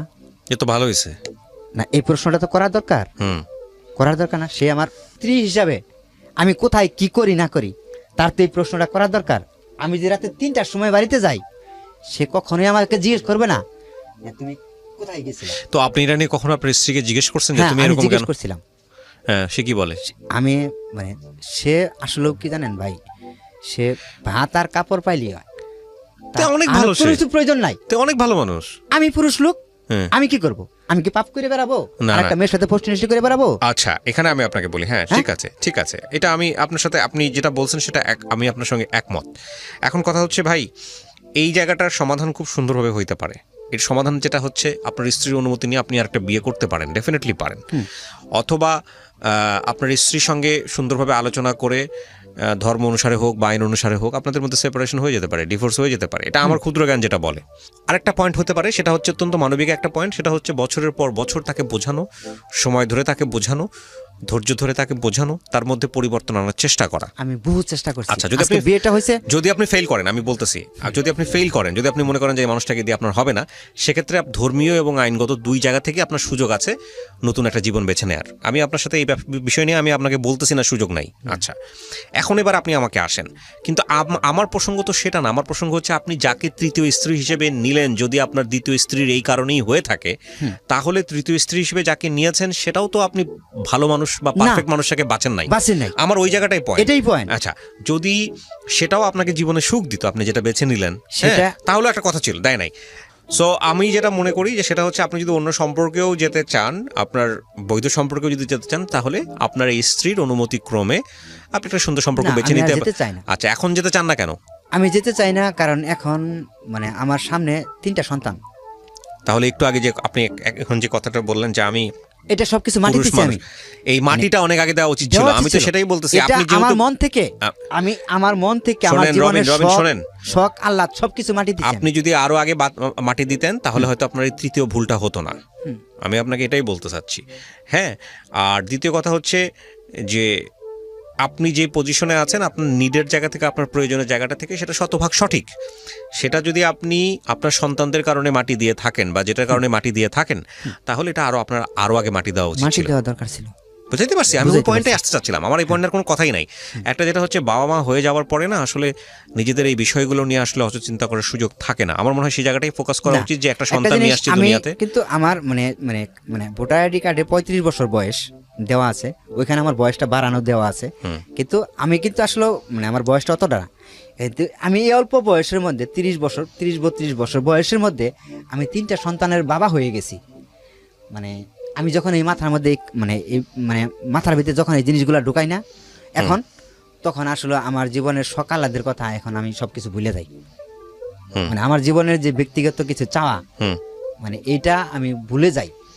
আবার কিছু কিছু সময় যখন আমি বাড়িতে যাই, মানে আমি কাজ শেষে যখন বাড়িতে যাই, তখন আমার বাড়ির পরিবেশ দেখা তখন মনে হয় যে কি করি আমি। এটা আপনি যেটা বলছেন এটা আমি একমত আপনার সঙ্গে, কোনোভাবেই এটা আপনি যেটা বলেছেন সেটা শতভাগ একমত। জীবনে বিয়ে করে অনেক মানুষই এরকমভাবে অসুখী, এটা ঠিক।